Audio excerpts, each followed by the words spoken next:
హైదరాబాద్ నుండి USA, UK, Canada ఏ దేశానికైనా fastest international courier service avakai.com. Free pickup, free packing. Welcome to Suman TV. ప్రపంచవ్యాప్తంగా Harihara Veeramallu release అయింది. నిన్న అర్ధరాత్రి నుంచే షోలు విశేషంగా రివ్యూలు వచ్చేస్తున్నాయి.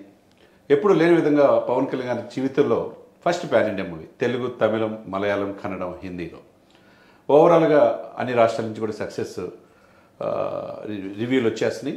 అదేవిధంగా మరి కాసేపట్లో 4 గంటలకి పవన్ కళ్యాణ్ గారు సక్సెస్ మీట్లో ఫస్ట్, ఎందుకంటే ప్రెస్ మీట్ కూడా మొన్ననే ఫస్ట్ ప్రెస్ మీట్లో ఉభయ రాష్ట్రాల్లో కూడా ప్రెస్ మీట్లో పాల్గొన్నారు. తర్వాత ఉదయం నుంచి మంగళగిరి ఆఫీస్లో 9 గంటల నుంచి నైట్ 11 వరకు కూడా ఆల్ ఛానల్స్ కూడా ఇంటర్వ్యూ ఇచ్చారంటే all YouTube channels, front line, print media. అంటే పవన్ కళ్యాణ్ గారు ఈ సినిమా పట్ల ఎంత నిబద్ధతతో ఉన్నారు. ఈ సినిమా నెక్స్ట్ జనరేషన్కి ఒక సంకేతం ఇవ్వాలనే ఉద్దేశంతో తీశారు. Historical movie. ఓవరాల్గా మంచి టాక్ వచ్చింది. క్లియర్ కట్ అనాలిసిస్ ఈ సినిమా రివ్యూ మీద మనం చేయబోతున్నాం. మరి కాసేపట్లో 4 గంటలకు దసపల్లలో పవన్ కళ్యాణ్ గారు సక్సెస్ మీట్కి రాబోతున్నారు. ఈ కార్యక్రమాన్ని, ఈ సినిమా కంప్లీట్గా ప్రపంచవ్యాప్తంగా ఎలా ఉంది ఏంటి అనేది తెలుసుకోవడానికి మనతో పాటు సీనియర్ జర్నలిస్టు పోలుదాస్ కిరణ్ గారు ఉన్నారు. వెల్కమ్ కిరణ్ గారు. నమస్తే అండి. నమస్తే. ఎలా ఉంది సార్? అంటే ఓవరాల్గా కిరణ్ గారు, మీరు కూడా 2 దశాబ్దాల పైనే మీడియాలో ఉన్నారు. సినిమాలు చూశారు, రాజకీయాలు చూశారు. అటు చిరంజీవి గారిని చూశారు, పవన్ కళ్యాణ్ గారిని చూశారు. చాలా సందర్భాల్లో వీళ్ళ గురించి కూడా చాలా ఇంటర్వ్యూలు కూడా మిమ్మల్ని చూసాం. ఓవరాల్గా ఒక చారిత్రాత్మకమైన నేపథ్యం ఉన్న సినిమా కనుమరుగైపోతున్నాయి మన తెలుగులో. అటువంటి చరిత్రని, మంచి విషయాలు, మనం చూడని అన్సంగ్ హీరోస్ని తెలియజేయడానికి పవన్ కళ్యాణ్ గారు చేసిన ఈ ప్రయత్నాన్ని మీరు ఎలా చూస్తారు?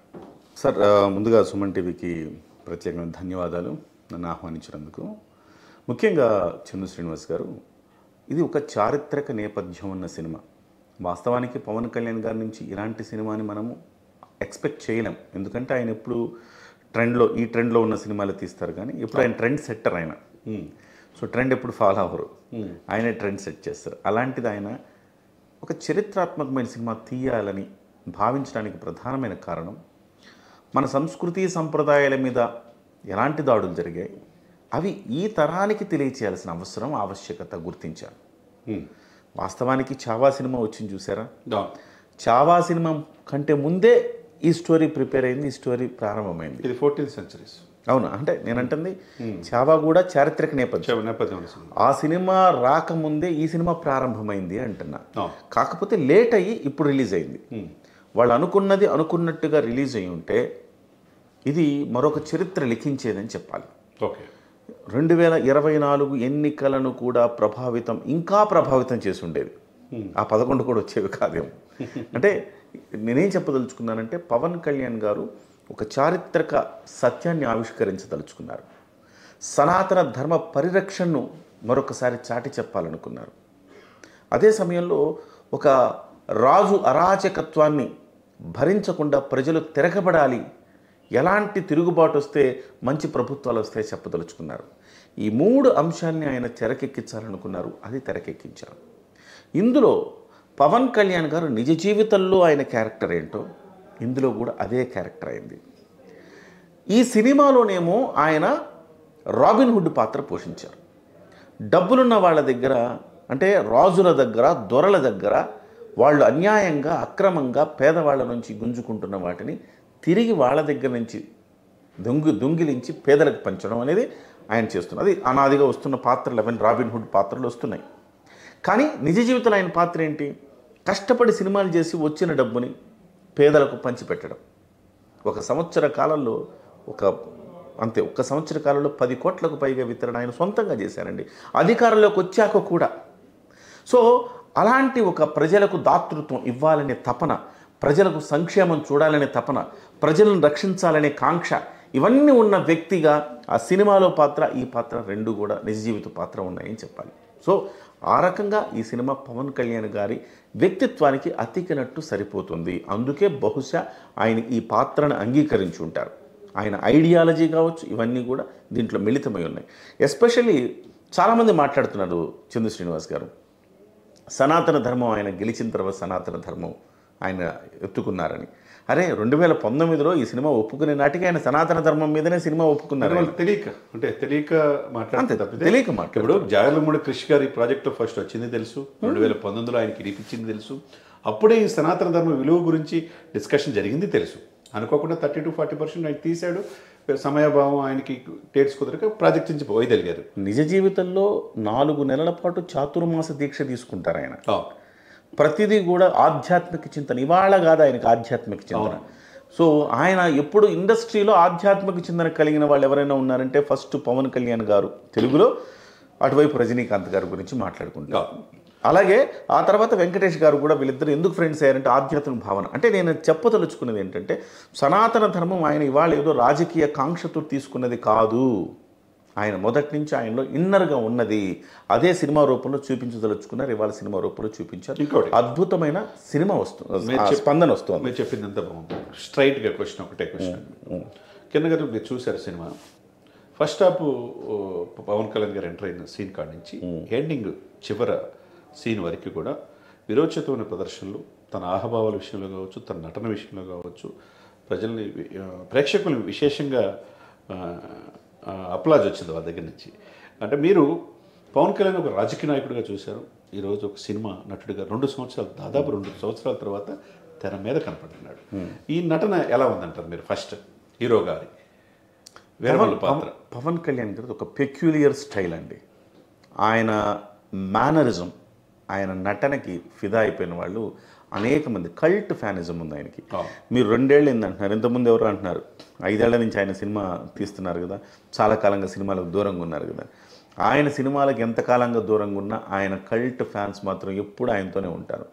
10 ఏళ్ల పాటు ఒక్క హిట్ లేకపోయినా 11వ ఏడాది మళ్ళీ హిట్ వచ్చిన, హిట్కి ఫ్లాప్లకి సంబంధం లేకుండా ఆయనకు ఒక ఫ్యాన్ బేస్.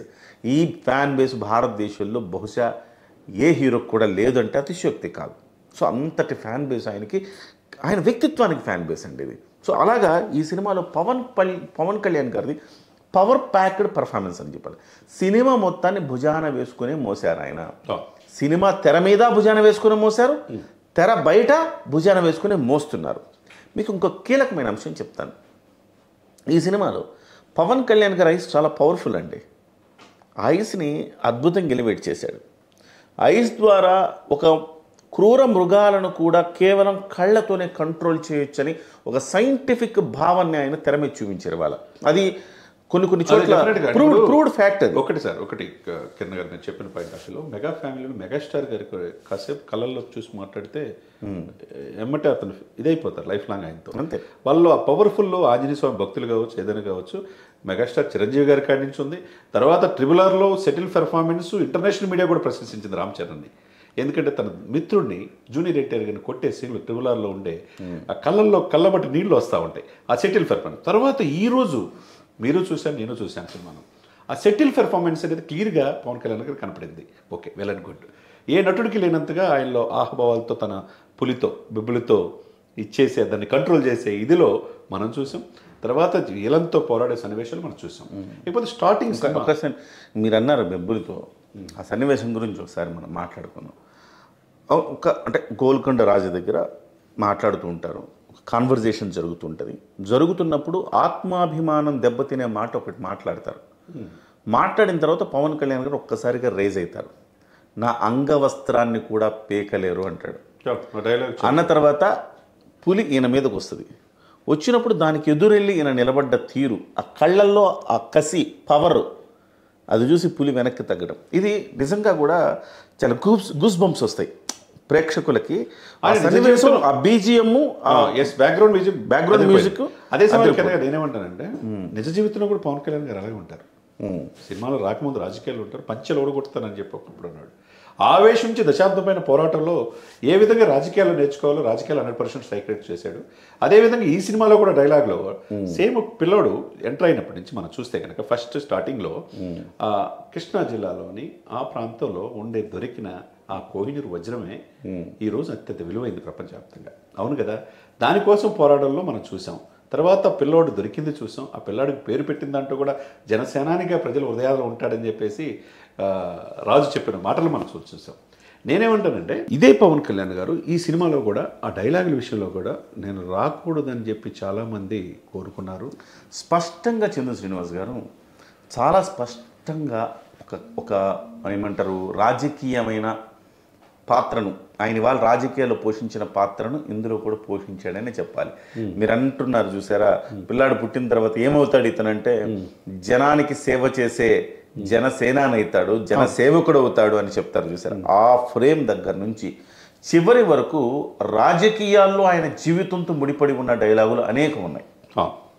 సో ప్రతి సందర్భంలో ఎస్పెషల్లీ అండి ఆయన ఎప్పుడు చెప్తూ ఉంటాడు, కోపం రావాలి మీకు, ప్రభుత్వం ఇంత అరాచకంగా ఉన్నప్పుడు ఎందుకు సామాన్యులకు కోపం రాదు? మీకు కోపం వస్తే కదా ప్రభుత్వాలు ఏర్పడతాయి. నేను ఒక్కడనే ఎంతకని పోరాడతా, నేను పోరాడతా మీ తరపున, కానీ నా వెనక మీరు రావాలి, మీరు కూడా పోరాడాలి, అప్పుడే ప్రభుత్వాన్ని మార్చగలమని పదే పదే పదే పదే చెప్తారు. అదే క్లైమాక్స్ ఇవ్వాలి. ఇంకొకటి మీకు చెప్తానండి, మనం చూడని సినిమా మనకి 1336 విజయనగర సామ్రాజ్యం గొప్పతనం తెలుసు, శ్రీకృష్ణదేవరాయల పరిపాలన తెలుసు, హరిహర రాయలు బొక్కరాయల గురించి తెలుసు, వాళ్ళు ప్రేరేపించిన విద్యారాయణ మహర్షుని గురించి కూడా తెలుసు. మనకి ఇంకొక వైపు చూస్తే స్వాతంత్రోద్యమంలో పాల్గొన్న భగత్ సింగ్, రాజగురు, సుఖదేవ్ గురించి తెలుసు. మనం చరిత్రలో చూడని అన్సింగ్ హీరోని వీరమల ద్వారా మనకు చూపించారని అనుకోవచ్చా ఈ సినిమా ద్వారా? అంటే ఇది కల్పితమేనండి వాస్తవానికి. ఈ పీరియాడికల్గా చూస్తే కూడా ఎక్కడ కూడా ఆయన ఈ ఔరంగజేబు పాత్రను, గోల్కొండ నవాబులు ఇవన్నీ కూడా ఈ పీరియాడికల్గా చూస్తే సింక్ కావు. కాకపోయినా ముందే చెప్పారు వాళ్ళు, ఒక హీరో, ఒక పాత్ర, ఒక కథానాయకుడు ఇలాగా ఒక ఔరంగజేబు మీద పోరాడితే ఎలా ఉంటుందన్న ఒక పాత్రని సృష్టించాము. ఇది ఎక్కడి నుంచి తీసుకోలేదు, ఎవరు కూడా దీనికి కాదని. ఎందుకంటే కొన్ని వివాదాలు కూడా వచ్చాయి. మా ప్రాంతం వ్యక్తి సంబంధించిన చరిత్ర తీస్తున్నారు మీరు, అది ఇది అనేసి. సో అవన్నీ కాదు, వాళ్ళు ఒక పాత్రని. ఇప్పుడు మీరు RRR సినిమాలో ఏం చేశారు, ఆయన అల్లూరి సీతారామరాజుని స్ఫూర్తిగా ఒక పాత్రను రాసుకున్నారు, కొమరం భీం స్ఫూర్తిగా ఒక పాత్రను రాసుకున్నారు. ఈ రెండు పాత్రలు ఏకకాలంలో బ్రిటిష్ వారి మీద పోరాడితే ఎలా ఉంటుంది అనేది ఆ చిత్ర కథ. అలాగే ఇందులో కూడా ఈయన ఒక ఔరంగజేబు మీద ఒక తెలంగాణ నుంచి లేకపోతే ఆంధ్రప్రదేశ్ ఒక తెలుగు గడ్డ నుంచి ఒక యోధుడు పోరాడితే ఎలా ఉంటుంది, ఒక కోహినూరు వజ్రం గురించి పోరాడితే ఎలా ఉంటుంది అనేదే. అది కూడా హిందూ ధర్మాన్ని నాశనం చేస్తున్న సందర్భంలో హిందువులకు అండగా నిలబడి పోరాడే ఒక యోధుడి కథను ఈ రకంగా ఒక కల్పిత పాత్రను తీసుకొని చేశారండి. డెఫినెట్గా మీరు చెప్పింది నేను ఏకీపిస్తానే. ఫస్ట్ హాఫ్ని ఓవరాల్గా మీరు చెప్పాలంటే 2-3 పాయింట్లే. ఫస్ట్ హాఫ్ ఎలా ఉందంటే సుమన్ టీవీ ప్రేక్షకులు చెప్పాలంటే ఏం చెప్తారు? ఫస్ట్ హాఫ్ చాలా స్మూత్గా, చాలా సరదాగా, హాయిగా సాగిపోద్దండి. ఫస్ట్ హాఫ్లో ఎస్పెషల్లీ ఫస్ట్ పవన్ కళ్యాణ్ గారి ఎంట్రీ ఫైట్ అద్దరిపోతుంది. ఆ ఫైట్ దగ్గర నుంచి చాలా బాగుంటాడు పవన్ కళ్యాణ్ గారి లుక్స్. ఆ ఫైట్ చాలా బాగుంటారు.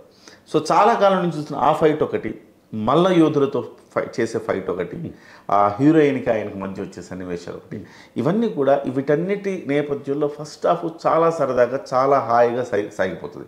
దీంట్లో ట్విస్ట్లు పెద్దగా ఉండవు. కానీ ఇంటర్వెల్ సీన్కి వచ్చేటప్పటికీ అంటే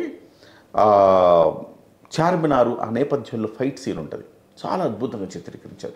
ఎస్పెషల్ అండ్ పోరాట ఘట్టాలు చాలా బాగున్నాయండి ఈ సినిమాలో, చాలా అద్భుతంగా చిత్రీకరించారు. ఈ సినిమాలో ఫస్ట్ హాఫ్ గురించి మనం మాట్లాడుకోవాలంటే పోరాట ఘట్టాలకి ఫస్ట్ ప్రయారిటీ ఇవ్వాలి. తర్వాత పవన్ కళ్యాణ్ గారి పెర్ఫార్మెన్స్, పోరాట ఘట్టాలే కాకుండా ఆయన లుక్స్, ఇవన్నీ చాలా రోజుల తర్వాత పవన్ కళ్యాణ్ గారు బల్జీ అయిపోయారు, పవన్ కళ్యాణ్ గారుని చాలామంది ట్రోల్ చేశారు. సో కానీ పవన్ కళ్యాణ్ గారు ఈ సినిమాలో చూస్తేనంటే చాలా పర్ఫెక్ట్గా ఫిట్గా కనపడుతున్నారు, చాలా మంచి లుక్స్ కనపడుతున్నారు పవన్ కళ్యాణ్ గారు. సో అది మనం పవన్ కళ్యాణ్ గారు అలాగే ఆయన పోరాట ఘట్టాలు ఒంటి చేత్తో నడిపించాడు సినిమానని మనం చెప్పాలి. ఫస్ట్ హాఫ్ అయితే చాలా స్మూత్గా సాగిపోద్ది. ఫస్ట్ హాఫ్ తర్వాత అసలు సిసలు సినిమాలోకి ఎంటర్ అవుతాం. Right, correct. అదే సమయంలో మొఘళ్ళు కోహినూరు వజ్రము తీసుకున్నారు, ఢిల్లీ ఇది చూశారు, కుతుబ్ షాహీలు ఈ పరిపాలన కూడా చూశారు. దీంట్లో ఈ సనాతన ధర్మ పరిరక్షణలో భాగంగా మన దేశ సంస్కృతి మీద దాడులు కూడా చూపించారు. మన బిడ్డలకు కూడా తెలియదు, మనకు కూడా తెలియనిది చూపించారని మీరు అనుకోవచ్చా? డెఫినెట్గా. ఎంత బాధాకరం అంటే అండి, జిజియా పన్ను కట్టాలి, హిందుత్వంలో ఉన్నవాడు మాత్రం హిందూ దేవుణ్ణి ప్రార్థిస్తే డబ్బులు కట్టాలి, లేకపోతే మీరు మతం మారాలి. ఇవాళ ఉన్న మన ముస్లిం సోదరులందరూ కూడా ఇలా మతం మారిన వాళ్ళేనండి. వాళ్ళందరూ కూడా వాస్తవానికి వాళ్ళు అంటే వాళ్ళ పూర్వీకుల నుంచి చూస్తే వాళ్ళే ముస్లిమ్స్ కాదు, మన హిందువులే. కానీ ఒక ప్రెషర్కి లోనై హిందుత్వం నుంచి అటువైపు మారిన వాళ్ళే.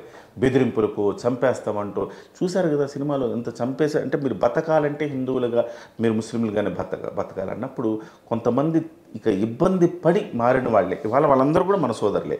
సో అక్కడ నేనేమంటున్నానంటే ఒక సన్నివేశం ఉంటుంది శ్రీనివాస్ గారు, ఇస్లాంలో సంగీతానికి ప్రాముఖ్యత లేదు, సంగీతం లేదు అంటే మీరు గానం, సంగీతం, కళలు అనే వాటికి ప్లేస్ లేదు అని చెప్తారు. అట్ ద సేమ్ టైం మన దేవతల విగ్రహాలను అన్నిటిని తీసి మంటల్లో వేసేసి కరిగించారు. సెకండ్ హాఫ్లో చాలా దారుణంగా ఉంది. అవన్నీ కూడా సార్ చాలా బాధ అనిపిస్తుంది. ఫస్ట్ హాఫ్లో నుంచి చూస్తే కనుక ఎక్కడ ప్రతి సందర్భంలోనండి హిందువులకు జరిగే అన్యాయాన్ని ప్రతిఫలిస్తూనే వచ్చారు.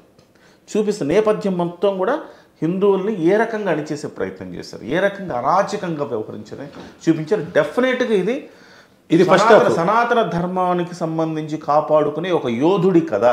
ఎస్ డెఫినెట్గా అది క్లియర్ కట్గా ఫస్ట్ హాఫ్లో మనకు కనపడింది. ఆ ఫస్ట్ హాఫ్ కంటిన్యూటీ, ఆ లెగసీని, ఆ యొక్క ఇదిని, ఆ టెంప్టేషన్ని సెకండ్ హాఫ్లో తీసుకెళ్ళగలిగారా అంటే సెకండ్ హాఫ్ స్టార్ట్ అయిన తర్వాత కొంచెం నెమ్మదిస్తుంది కథనం, కొంచెం నెమ్మదించింది ఏంటి అనుకునే లోపే పీక్స్కి తీసుకెళ్ళిపోతారు. అంటే సిచ్యువేషన్ బట్టి నెమ్మది పాత్రదారులు అంటే కొంచెం నెమ్మదిస్తుంది. కొంచెం నెమ్మదించంగానే అక్కడి నుంచి కానీ ఆ ఫ్లాష్ బ్యాక్ సన్నివేశాలు చాలా కాస్త అంటే చాలా బాధ కలిగిస్తాయి. ఫ్లాష్ బ్యాక్లు సన్నివేశాలు ఎమోషనల్గా ఉంటాయి. ఆయన ఎవరు అసలు హరిహర వీరములు ఎవరని రివీల్ చేసే సన్నివేశాలు ఉన్నాయి చూసారా, అవి చాలా ఆకట్టుకుంటాయి. ఆ తర్వాత కొంచెం ఒక పావు గంట నిడివిలో కొంత స్లో అయినట్టు కనపడుతుంది సినిమా. మళ్ళీ పికప్ అయిపోతుంది.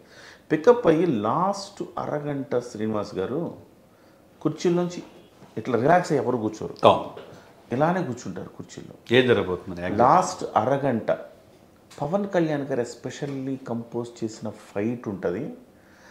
పవన్ కళ్యాణ్ గారు ఎప్పుడు ఏం ఆలోచిస్తారంటే న్యాచురల్గా ఉండాలి. ఏదైనా ఒక 100 మందిని బాంబులతో లేపేస్తాం, సుమోలు పైకి లేపేస్తాం అంటే ఆయన అంగీకరించారు. ట్రైన్లు ఆగిపోవటాలు, ట్రైన్లు తొడగొడితే ట్రైన్ ఆగిపోవటాలు ఇలాంటి అంగీకరించారు ఆయన.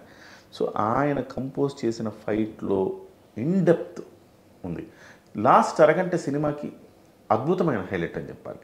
సహజంగా ఏమవుతుందంటే సినిమా అంతా బాగా తీసుకొచ్చి లాస్ట్ క్లైమాక్స్ అరగంటలు కొంత పేలవంగా ముగుస్తాయి. కానీ ఈ సినిమాలో లాస్ట్ అరగంట హైలైట్ అని చెప్పాలి. బీజిఎం అంటే ఎర్రగా తీసాడని చెప్పాలి బీజిఎం. అదే సమయంలో విలన్గా బాబీ డియోల్ పాత్ర కూడా అద్భుతంగా, నిధి అగర్వాల్ పాత్ర. బాబీ డియోల్ కాకుండా ఔరంగజేబు పాత్రలో ఎవరిని ఊహించుకోలేం అన్నట్టుగా బాబీ డియోల్ చేశాడు. బాబీ డియోల్, పవన్ కళ్యాణ్ గారు నిజానికి సినిమా మొత్తంలో ఎక్కడ ఎదురుపడరు. ఎండింగ్లో పార్ట్ 2 ఉందని యాంగ్జైటీలో, కానీ ఎవరికి వారు ఆ ఎలివేషన్, బాబీ డియోల్కి ఎలివేషన్ అద్భుతంగా ఉంటుంది. ఒక సన్నివేశంలో అసలు బాబీ డియోల్ ఎంత కర్కశంగా హిందూ రాజుల పట్ల వ్యవహరించిన ఒక సన్నివేశం ఉంది. అద్భుతంగా తీశాడు ఆ సన్నివేశాన్ని. అసలుకి సడన్గా షాక్ అయ్యేలాగా ఉంటాయి కొన్ని సీన్స్ అందులో. సో అవి కానీ బాబీ డియోల్ పర్ఫెక్ట్ చాయిస్ బాబీ డియోల్ అని చెప్పాలి. Bobby Deol perfect choice, Keeravani perfect choice. ఇకపోతే ఆయనకి ఇతర పాత్రలు, ఆయనకి సపోర్టివ్ పాత్రలు ఉన్నాయి, అవి ఓకే. సో నిధి అగర్వాల్ కూడా, వాస్తవానికి నిధి అగర్వాల్ ఆ అమ్మాయి పాత్రని సినిమా మొత్తాన్ని అమ్మాయి ఆయనే చెప్పారు కదా ఈ రోజుల్లో ఎవరుంటారండి, అసలు 5-6 సినిమాలు వదులుకుందండి ఈ రోజుల్లో ఎవరుంటారండి. అట్లా ఒక సినిమా ప్రమోషన్ రమ్మంటే రాని వాళ్ళు ఉంటారు, ఒక్క ప్రెస్ మీట్ కూడా రారు. కానీ ఆ అమ్మాయి 5 ఏళ్ల పాటు ట్రావెల్ చేసి సినిమాని భుజాల మీద వేసుకొని ఇతర రాష్ట్రాల్లో ప్రెస్ మీట్లు పెట్టి ఇవన్నీ చేయగలిగిందంటే డెఫినెట్గా ఆ అమ్మాయి పాత్ర అంత ప్రాముఖ్యత ఉంది. త్రూ అవుట్ ద సినిమా ఉంటుంది ఆ అమ్మాయి టోటల్గా. ఇంకోటి, సినిమాలో 64 కళల్లో నిపుణులు అన్నారు. ఇంత అట్రాక్టివ్గా ఇన్ని కళలు వీరమల్లకు ఉన్నాయని చెప్పి చూపించగలిగారు. Well and good. ఓవరాల్గా ఈ సినిమా చూసిన తర్వాత జార్లముడి క్రిష్ మధ్యలో ఆపేసిన ఈ ప్రాజెక్ట్ని జ్యోతికృష్ణ పూర్తిగా తీసుకెళ్ళగలిగాడా అంటే ఎక్కడ ఒక డైరెక్టర్ వదిలేశాడు, ఇంకో డైరెక్టర్ చేశారు అనే ఫీల్ రాలేదంటే ఆయన సక్సెస్ కదా. అదే డెఫినెట్గా. సో ఇదేదో అతికినట్టుంది సినిమా అనేది లేదు, ఇక్కడ దాకా అలా వచ్చింది, ఇక్కడ మాత్రం అతికినట్టుంది సినిమా అనుకోవటానికి లేదు. అక్కడ కంప్లీట్గా పక్కాగా పర్ఫెక్ట్గా జ్యోతికృష్ణ తీసుకెళ్లారు. ఇంకొక మాట చెప్పాలి, ఈ సందర్భంగా జ్యోతికృష్ణ గారిని మనం అభినందించాలి. ఎందుకంటే సార్, ఒక ప్రాజెక్ట్ని మీరు స్టార్ట్ చేసి ఫినిష్ చేయడం ఈజీ సార్. ఒక సిక్ అయిన ప్రాజెక్ట్, లేకపోతే ఒక ప్రాజెక్ట్ మధ్యలో ఆగిపోయిన ప్రాజెక్ట్ని టేకప్ చేసి చేయడం చాలా కష్టం, రిపేర్ చేయడం చాలా కష్టం. సో ఆల్రెడీ మనమే స్టార్ట్ చేసి మనమే ఫినిష్ చేయడం ఈజీ, కానీ ఎవరో స్టార్ట్ చేసిన దాన్ని మళ్ళీ ఆ పాత్రలోకి పరకాయ ప్రవేశం చేసి అక్కడి నుంచి తీసుకొచ్చి ఆ సినిమాని ఫినిష్ చేయడం అనేది చాలా టఫ్ టాస్క్. పైగా వాళ్ళ వేవ్లెంత్లోకి తీసుకొచ్చి ఫినిష్ చేయాలి. ఈ పనిని జ్యోతి కృష్ణ 100కు 1000% న్యాయం చేశాడని చెప్పాలి సార్. సో ఇక నిర్మాత గురించి మనం ఆయన మనసున్న మహారాజు అవి స్వయంగా పవన్ కళ్యాణ్ గారే చెప్పారు. ఆయన ఎంత చక్కటి నిర్మాత, ఎంత ఓపికన్న నిర్మాత. ఈరోజు గురువారం స్టార్ట్ అయింది సార్ ఈ సినిమా. గురువారం అంటే యాక్చువల్గా బుధవారం నుంచే స్టార్ట్ అయింది ప్రపంచవ్యాప్తంగా. ఇప్పుడు వరుసగా రాబోయే రోజులన్నీ కూడా వీకెండ్స్ ఉన్నాయి, శని ఆదివారాలు. ఈ కలెక్షన్స్ కూడా పెట్టిన పెట్టుబడి కూడా ఆల్మోస్ట్ 200 crores రీచ్ అవుతుంది కూడా అని అంటున్నారు. ఓవరాల్గా ఈ సిచ్యువేషన్స్లో ఈ సినిమా గురించి యాజ్ ఎ సీనియర్ విశ్లేషకుడిగా సినీ పరిశ్రమతో కూడా మీకు అనుబంధం ఉన్నది కాబట్టి ఈ సినిమాకి రేటింగ్ పాయింట్ ఆఫ్ వ్యూ 10కి మీరు ఎంత ఇస్తారంటే ఏం చెప్తారు? సుమన్ టీవీ సాక్షిగా మనం ఉన్నట్టు చెప్దాం సార్. అంటే నా పాయింట్ ఆఫ్ వ్యూలో నేను సనాతన ధర్మాన్ని నమ్మే వ్యక్తిగా, సమాజంలో ఒక మంచి కోరే వ్యక్తిగా, ఇవాళ నేను నా స్వార్థాన్ని పక్కన పెట్టి చాలా సందర్భాల్లో నేను సమాజం కోసం ఫైట్ చేస్తూ ఉంటాను ఒక జర్నలిస్ట్గా. సో అలాంటి భావజాలం ఉన్న వ్యక్తిగా నేను ఈ సినిమాని ప్రతి ఒక్కళ్ళు బాధ్యతగా చూడాలి అంటా. నేను మనం చూడని చరిత్రని మన బిడ్డలకి బాధ్యతగా ప్రతి ఒక్కళ్ళు చూడాలి, వాళ్ళ పిల్లలకు చూపించాలి. మొఘలుల చరిత్రను మనము ఎంతో పాజిటివ్, అక్బర్ చెట్లు నాటించను, బాబర్ ఇవి చేశాడు, ఇవి చదువుకున్నాం మనం. మీరు చదువుకున్నాం, నేను చదువుకున్నాం, అవే చదువుకున్నాం. వాస్తవానికి ఈ చరిత్రలు ఇవాళ పవన్ కళ్యాణ్ గారు, లేకపోతే అంతకుముందు ఉయ్యాలవాడ నరసింహారెడ్డి లాంటి సినిమాలు తీసి చిరంజీవి గారు, లేకపోతే చావా సినిమాతో వాళ్ళు ఇలాంటివి తీయకపోయి ఉంటే, ఒక కాశ్మీర్ ఫైల్స్ సార్ ఇటువంటి సినిమాలు ఒకటి సార్, ఇలాంటివి తీయకపోయి ఉంటే వాస్తవాలు మరుగున పడేవి. ఒకటి ఇటువంటి సినిమాలు తీయాలంటే డైరెక్టర్ కావచ్చు, నిర్మాత కావచ్చు, హీరో కావచ్చు, గట్స్ ఉండాలి సార్. దట్టు గత ప్రభుత్వాలు ఉన్నప్పుడు తీసేవాళ్ళు ఎవరు సార్? ఇవన్నీ బాబర్ చరిత్రలు, అక్బర్ చరిత్రలు మనం చదువుకునేలా ఈ బానిసత్వానికి ఎవరు సార్ మనల్ని గురి చేసింది? ఈ బానిస బతుకులు, బానిస సంఖ్యలు ఛేదించి స్వతంత్రం వచ్చిన తర్వాత కూడా ఈ బానిసత్వాన్ని దాదాపుగా 40 సంవత్సరాల పాటు ఈ బానిసత్వాన్ని కంటిన్యూ చేసామంటే ఎంత, 40 ఏంటి సార్, 50 సంవత్సరాల పైగా ఈ బానిసత్వాన్ని కంటిన్యూ చేసామంటే ఎంత దుర్మార్గమైన పరిస్థితి. చిన్నప్పుడు మీలాంటి వాళ్ళు ఈ బానిస చరిత్రనే చదువుకున్నామంటే ఎంత దుర్మార్గం సార్. ఆ బానిస సంఖ్యలను గత 15 ఏళ్లుగా తొలగిస్తూ ఉన్నారు. ఈ క్రెడిట్ భారతీయ జనతా పార్టీ ప్రభుత్వానికి, ఎన్డీఏ ప్రభుత్వానికి, ముఖ్యంగా నరేంద్ర మోదీకి ఇవ్వాలి. వాళ్లే కనుక లేకపోయి కాంగ్రెస్ లాంటి ప్రభుత్వాలు ఉంటే కాశ్మీర్ ఫైల్స్ వచ్చేది కాదు, చావా లాంటి సినిమాలు వచ్చేవి కాదు, ఇవాళ హరిహర వీరమల్లు వచ్చేది కాదు. డెఫినెట్గా ప్రభుత్వాలు ఆటంకాలు సృష్టించి ఆపేసేవి. సో ముందు క్రెడిట్ వాళ్ళకి ఇవ్వాలి ఫస్ట్ ఆఫ్ ఆల్. సో రెండవది, ఇలాంటి సినిమాలు వచ్చినప్పుడు ప్రోత్సహించాల్సిన బాధ్యత ప్రజల మీద కూడా ఉంది. ఒక కిరాతకులను, ఒక స్మగ్లర్లను, ఒక దొంగలను హీరోలుగా పెట్టి తీసి రప్పలాడిస్తాము, నరుకుతాము అడ్డంగా అంటే ఇవాళ మాజీ ముఖ్యమంత్రులు సైతం మేము నరికితే తప్పేంటి అంటున్నారు. సో అంతలా ఇన్ఫ్లుయెన్స్ అవుతున్నారు. అలాంటి బ్యాడ్ ఇన్ఫ్లుయెన్స్ ఉన్న ఈ రోజుల్లో గుడ్ ఇన్ఫ్లుయెన్స్ను కూడా తీసుకురావాలంటే ఇలాంటి సినిమాలు చూపించాల్సిన అవసరం ఉన్నది. ఇది నేను అంటున్నాను, రేటింగ్స్కి అతీతంగా ప్రతి ఒక్కళ్ళు స్వతంత్ర ఉద్యమంలో సార్ తమకు ప్రతి ఒక్కళ్ళు తమ కంట్రిబ్యూషన్ చేశారు. సో 5 రూపాయలు అంటే 5 రూపాయలు, 10 రూపాయలు కంట్రిబ్యూషన్ చేశారు ప్రతి ఒక్కళ్ళు. ఇది కూడా నేనన్న సమాజ సేవలాగా భావించి ప్రతి ఒక్కళ్ళు ఈ సినిమా చూడాల్సిన అవసరం ఉంది, కంట్రిబ్యూషన్ చేయాల్సిన అవసరం ఉంది. పవన్ కళ్యాణ్ గారు ఈ సమాజం కోసం ఎంతో కంట్రిబ్యూట్ చేశారు, ఎన్నో త్యాగాలు చేశారు, 100,000 కోట్ల రూపాయలు వదులుకున్నారు. ఏంటి సార్, ఆయన ఒక యాడ్ చేస్తే దాదాపు 30-40 కోట్లు ఇస్తారు సార్. సంవత్సరానికి యాడ్ చేస్తే సంవత్సరానికి సినిమాలు తీస్తే 1000 కోట్లు వస్తాయి. సో ఒక 10 సెకండ్లు 30 సెకండ్లు యాడ్ చేస్తే ఆయన 30-40 కోట్లు వస్తాయి. అవన్నీ ఎవరి కోసం ఉందో? ప్రజల కోసం ఉంది. ఇవాళ కూడా జర్నలిస్టులు ఆయన ఇంటర్వ్యూ చేస్తే ఆయన ఏమిస్తున్నాడు సార్? అరకు తేనె గిఫ్ట్లు ఏమిస్తున్నాడు సార్? ఆయన అరకు తేనెని గిరిజన తేనెని ఆయన ప్రమోట్ చేస్తారు. కొండపల్లి బొమ్మల్ని ప్రమోట్ చేస్తున్నారు. ఇతర రాష్ట్రాల నుంచి అనేక మంది జర్నలిస్టులు వస్తే వాళ్ళందరికీ ఇదిగో మా రాష్ట్రంలో మా గిరిజన సోదరులు, మా మన్యం సోదరులు ఇదిగోండి ఈ తేనె తయారు చేశారు, మీరు కూడా కొనుక్కోండి, దాని మీద నంబర్ ఉంటుంది, మీరు కూడా కొనుక్కోండి. సో మా రాష్ట్రంలో మా గిరిజన సోదరులు ఈ సోపు తయారు చేస్తారు, అద్భుతం. మీరు మైసూర్ శాండిల్ కాదండి, కర్ణాటకలో వస్తే మీ మైసూర్ శాండిల్ ఎంత గొప్ప, మా గిరిజన సోప్ అంత గొప్ప అని చెప్పేసి ఇస్తున్నారు. సో ఇలాంటి ఒక బాధ్యత కలిగిన ఒక రాజకీయ నాయకుడు, బాధ్యత కలిగిన ఒక వ్యక్తి, ఒక పౌరుడు తీసిన ఒక బాధ్యత కలిగిన సినిమా ఇది. ఈ సినిమాను ప్రోత్సహించాల్సిన బాధ్యత ప్రతి ఒక్కళ్ళకి ఉంది. నిన్న 9:30కి సినిమా రిలీజ్ కాకముందే కొంత ఏదో చూసినట్టుగా నెగిటివ్ టాక్స్ అనేది స్ప్రెడ్ చేస్తున్నారు. చాలా ఈజీ అయిపోయింది సార్. రేటింగ్లు వాళ్ళే ఇస్తారు, సినిమా పోయిందని వాళ్ళే చెప్తారు, కొంతమంది ఇన్ఫ్లుయెన్సర్ రూపేణ సినిమా పోయిందంటారు. అదేదో కానీ మెగా ఫ్యామిలీ అంటే వీళ్ళ చేతిలో ఈ సినిమాలో దాదాపు 7 మంది హీరోలు ఉన్నారు. ద్వేషంతో వ్యవహరిస్తున్న కొన్ని సంస్థలు, కొంతమంది వ్యక్తులు ఉన్నారు చందు శ్రీనివాస్ గారు. వాళ్ళు ఏం చేయాలి? వాళ్ళు సమాజానికి చీడ పురుగులు అని చెప్తాను. వాళ్ళు నిజంగా మీకు నచ్చలేదు అనుకోండి, వారం తర్వాత చెప్పండి, నచ్చితే ఈరోజు చెప్పండి. 24 క్రాఫ్ట్స్ దీని మీద ఆధారపడి మంచిని మైకులో చెప్పండి, చెడుని చెవులో చెప్పండి అన్నారుగా చిరంజీవి గారు. అట్లా మీకు నచ్చలేదు అనుకోండి, జనం మొత్తానికి నచ్చిందండి, మీరు ద్వేషులు ఉన్నారు, సమాజ కంటకులు ఉన్నారు, మీకు నచ్చలేదు, 1 వీక్ తర్వాతనే చెప్పండి. సో ఈరోజే చెప్పి సమాజాన్ని భ్రష్టు పట్టించే ఒక శక్తులుగా నేను భావిస్తాను వాళ్ళందరినీ. వాళ్ళందరూ సమాజ హితులు కాదు, వాళ్ళని ఏరిపారేయాలి. ఇంకొకటి ఇకపోతుంటే అంటే మీరు అన్నట్టు రేటింగ్ అయిపోయినా ఒక గొప్ప చిత్రం, ఒక చారిత్రాత్మకమైన యోధుడి యొక్క చిత్రం. పవన్ కళ్యాణ్ గారు చాలా పర్ఫెక్ట్గా ఒదిగిపోయాడని అనుకోవాలా. దర్శకుడు కావచ్చు, అందరు కావచ్చు, సినిమాలో పనిచేసిన వాళ్ళంతా గారు వాళ్ళకు తగ్గట్టు వాళ్ళు చేశారు.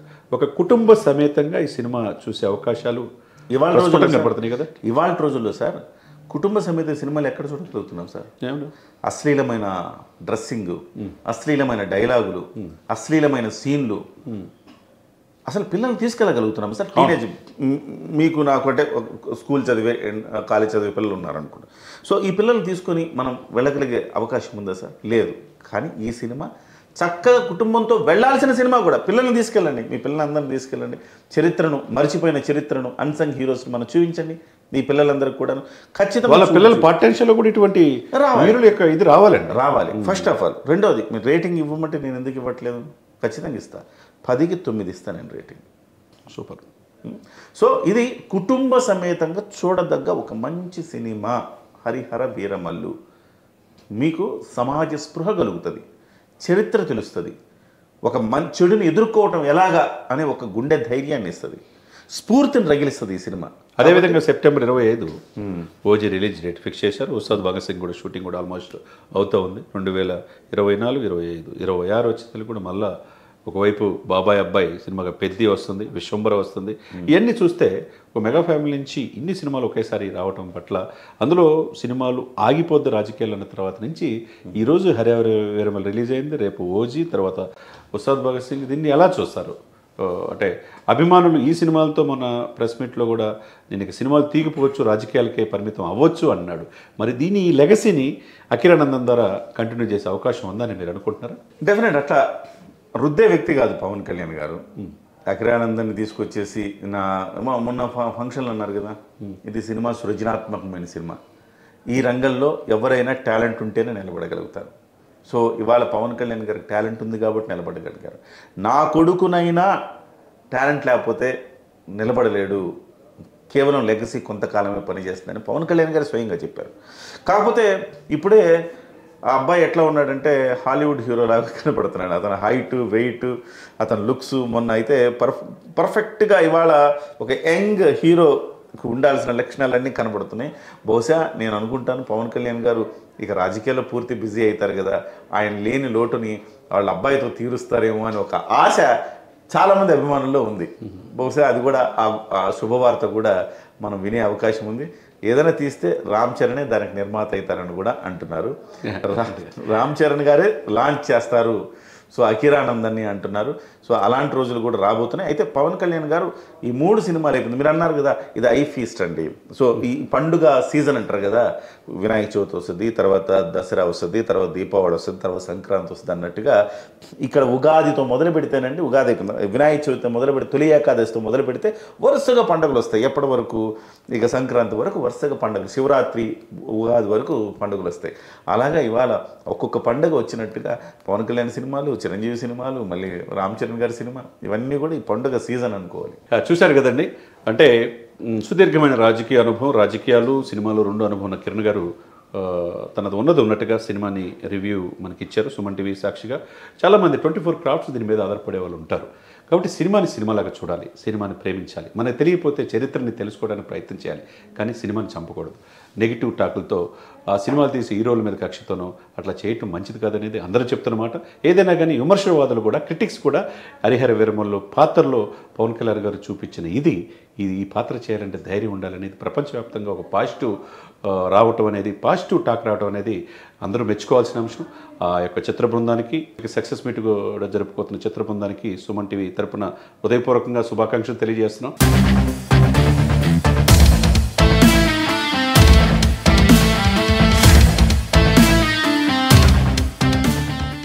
థ్యాంక్ యూ అండి కిరణ్ గారు, thank you very much. Thank you sir. Suman టీవీలో మీ పర్సనల్ అండ్ బిజినెస్ ప్రమోషన్స్ కోసం కింది నెంబర్కి కాంటాక్ట్ చేయండి.